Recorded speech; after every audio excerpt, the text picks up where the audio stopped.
வருகின்ற சட்டமன்ற தேர்தலில் 234 தொகுதிகளில் திமுக கூட்டணி 200 தொகுதிகளில் வெற்றி பெறுவோம் என்று முழக்கமிட்டு வருகிறார்.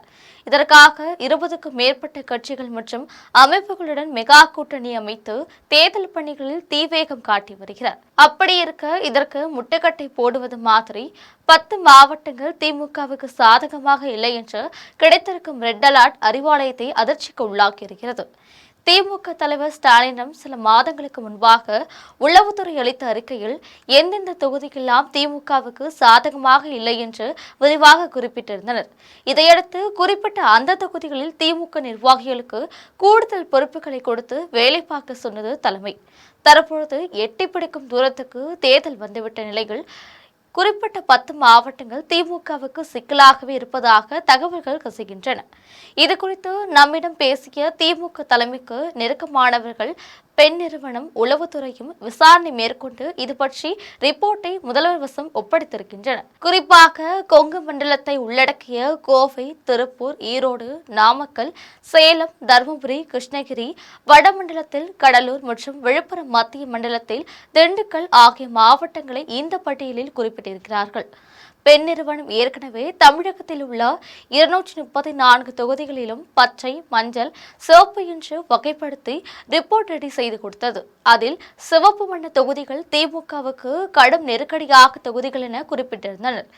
இந்த ரெட் அலர்ட் தொகுதிகளை சரிக்கட்டும் நோக்கத்திலே உடன்பிறப்பை வா நிகழ்ச்சியை சம்பந்தப்பட்ட தொகுதிகளில் முதலில் நடத்தியது தலைமை.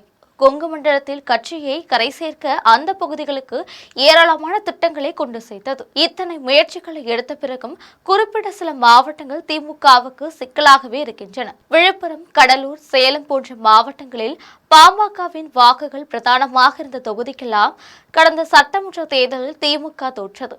அதை சரிக்கட்டதான் இந்த முறை தேமுதிக எங்கள் கூட்டணிக்குள் வந்திருக்கிறது. அதே நேரம் இந்த பகுதியில் கணிசமாக செல்வாக்கை கொண்ட விசிகவின் வாக்குகள் விஜய் பக்கம் போகும் நிலை இருப்பதால் அதையும் சரிக்கட்ட வேண்டியிருக்கிறது. ராமதாஸ் தனித்து போட்டியிட்டால் பாமக வாக்குகள் உடைந்து திமுகவுக்கு பிளஸ்ஸாக மாறும். கிருஷ்ணகிரி, தருமபுரி மாவட்டங்களில் பாமக வலுவாக இருக்கிறது. திமுகவுக்கு சொல்லிக் கொடுக்கும்படியாக எந்த தலைவரும் இங்கு இல்லை. அதிமுகவிலிருந்து வந்த பழனியப்பனே திமுகவின் முகமாக இருந்து வருகிறார். எனவே தொடர்ந்து இந்த மாவட்டங்களில் திமுக தடுமாறி வருகிறது. செந்தில் பாலாஜியை கோவைக்கு பொறுப்பாளராக நியமித்த பிறகு திமுகவின் வெற்றி அங்கு கணிசமாக இருக்கும் என நினைக்கிறார்கள். கோவை மாவட்டத்தில் 4 தொகுதிகளை ஜெயித்தாலே திமுக அதனை லாபகமாகத்தான் பார்க்கும். ஈரோடு மாவட்டத்திலும் அதே நிலைதான்.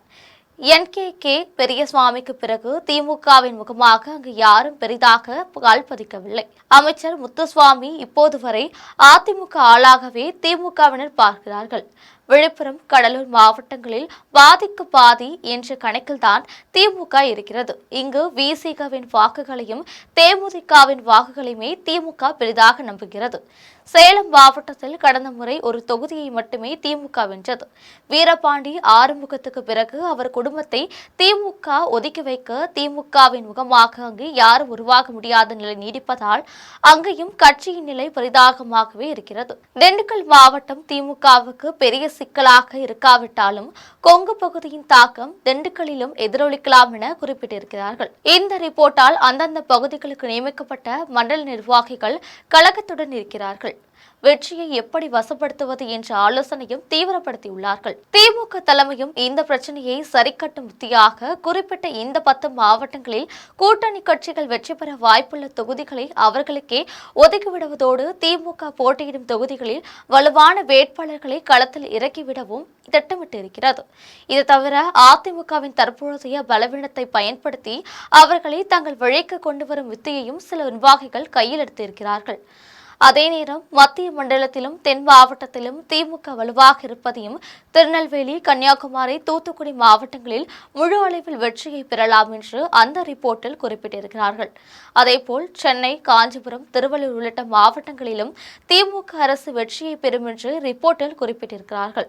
நகர்ப்பகுதிகளில் திமுகவுக்கு தாவிக்கு பெரிய அளவில் நெருக்கடியை கொடுக்கும் என திமுக தலைமையை உஷார்படுத்தியிருக்கிறார் உளவுத்துறை. நகர்ப்பகுதியில் திமுகவுக்கு தாவைக்க பெரிய அளவில் நெருக்கடியை கொடுக்கும் எனவும் திமுக தலைமையை உஷார்படுத்தி இருக்குதாம் உளவுத்துறை.